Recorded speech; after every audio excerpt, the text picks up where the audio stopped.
Yun, oh. What's up mga tropa? Good morning. Alright, so may ginagawa pala tayo dito mga tropa. So, ang gagawin pala natin ngayon, dahil linggo, yun, happy Sunday. So, linggo pala ngayon. So, ang gagawin natin ay lilinis tayo ng mga kulungan ng mga alaga natin. So magdi-disinfect tayo mga tropa. So ito pala yung ginagamit kong sabon para mas mura. Ayan o. Tapos sasamahan natin ng Sunrox yung panglilinis natin. Ayan. So every week pala mga tropa naglilinis ako ng mga kulungan ng mga manok natin dahil para isa yun sa dahilan para maiwasan yung pagkakaroon ng sakit ng mga manok natin.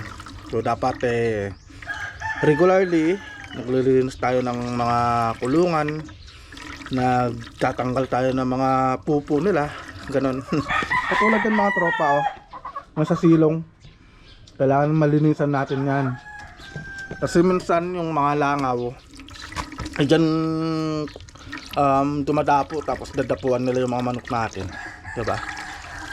Kaya dadapuan nila yung mga kinakain ng mga manok natin. Minsan din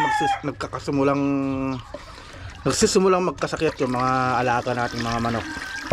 Right, so isa yun sa paraan ng pag-aalaga natin sa mga manok natin. Napakasimple lang, diba? Paglilinis lang, pero napakalaki ng naidudulot na kalusugan sa mga alaga natin. Alright. So, linis na naman tayo ng mga kulungan.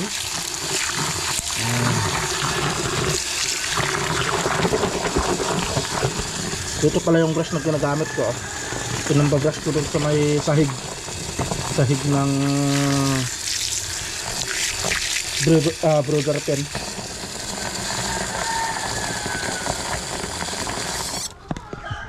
So, alam niyo mga katropa, magsimula nung nag-alaka tayo ng manok, ayun, grabe, ang dami ko nang naging talent, dami ko nang naging skills, naging cleaner ako, ayan, janitor, tapos magiging karpintero tayo, tapos minsan nagiging kontraktor.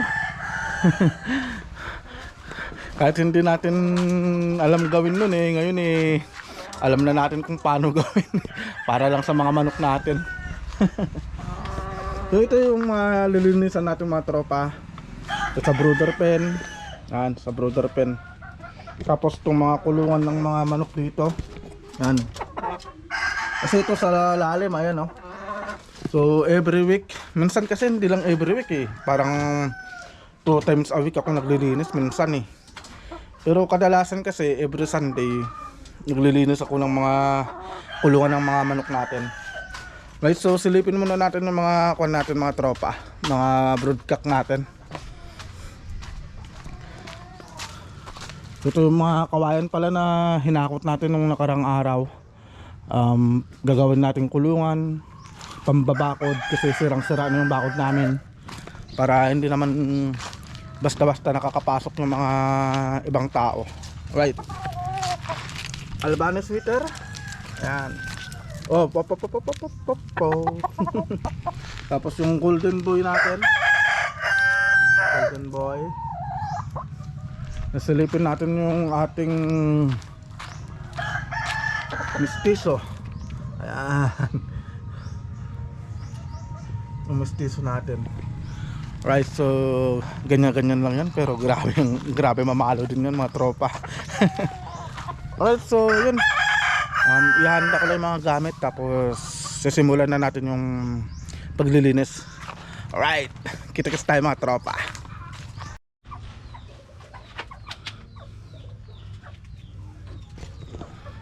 Alright mga tropa, so nandito na tayo sa may loob ng brother pen.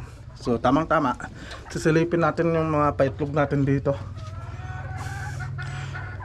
Ayan o, meron na. May 5 na dito mga tropa. Dito wala pa. Tapos dito wala pa rin. So isang pugad lang ang pinag-itlogan nila mga tropa eh. Pero okay lang yan. Madadami din yan. Right, so simulan na natin maglinis mga tropa, no? Hindi ko na pala tatanggalin yung mga manok dyan. Kasi madalas ginagawa ko na naman yan. Hindi ko tinatanggal yung mga manok.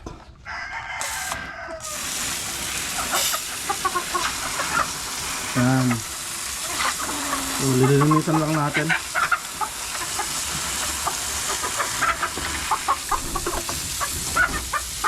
Nagkakagulo na sila oh. Babasahin lang naman natin to mga tropa oh.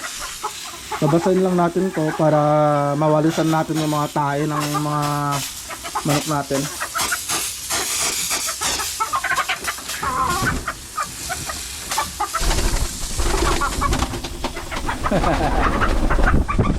Kagulo na. Ayan na siya mga tropa oh. Ginawa akong tapuan. Lintik na yan. Alright.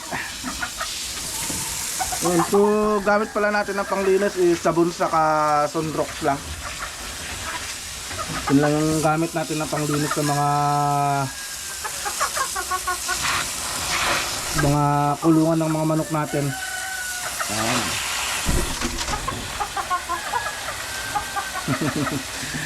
Talagang pil na pil mo dyan ah.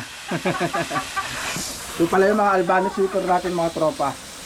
Tomato, Albany sweater. Tapos naka mix sila sa Tornado hot sweater natin.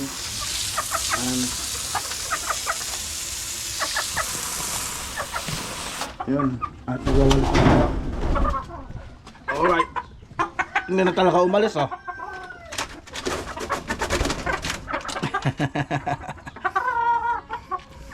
Alright, so maglinis muna tayo mga tropa. Yan.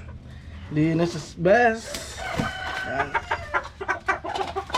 Hindi na siya umalis sa likod ko talaga oh. Ay.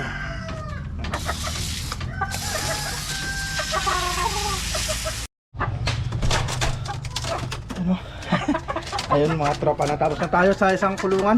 Ayan o, malinis na. So ito pala mga tropa no, itong sabon sa sunrox na pinaghalo natin, ibubuhusan lang natin isang ganyan. Ayan o, para pang disinfect natin. Sabon saka sunrox. Hindi naman nila iinumin yan mga tropa eh. Hayaan lang natin na matuyo yan. Yan. Babad lang natin siyang ganyan. Tapos mamaya konti wawalisan din natin yan. So ganyan tayo maglinis ng kulungan ng mga manok natin mga tropa. Ano, kakalat lang natin para ano, para kumalat yung nilagay natin na sabon saka sunrox. So yan pala mga tropa, hindi na natin babanlawan yan. Ganyan na yan. Hindi naman iinumin ng mga manok natin yan mga tropa. Kasi ilang beses ko na rin ginawa, hindi naman nila iniinom.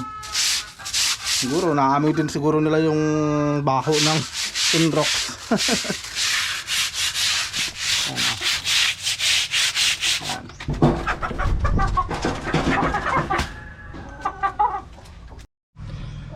Alright mga tropa, so nandito na pala tayo sa kabila, sa kulungan ng mga golden boy saka golden girl natin. Ayan o. So update pala tayo mga tropa sa mga pabreeding natin dito. So ito pala yung minarakahan ko nun, nilipat ko yung itlog dito. Ayan o, wala, natabunan na ng tae, natabuan na ng pupo nila. So dito pala sila sa isang pugad din ng itlog. Ayan mga tropa oh. Oh, ang dami na yan mga tropa oh.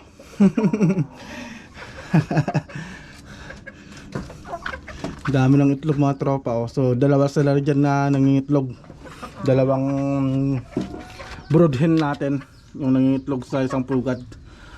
So yun yung update natin sa mga nakasalang natin. Okay, so kailan ba tayo nagsimula na magsalang mga tropa? So, nagsimula tayo nung November 1. Sinalang natin tomato. So ano ba na ngayon? 23 and 23. So 20 days nang nakakaraan. Yan na. Yan na yung mga resulta ng pagpa-priming natin. So ayan o, ang gaganda ng mga itlog mga tropa. Quality oh. Ano, quality yung mga itlog. Ang lalaki. Right, so tatapusin lang natin tong natin mga tropa, ginagawa natin. So dito na rin siguro matatapos tong vlog natin.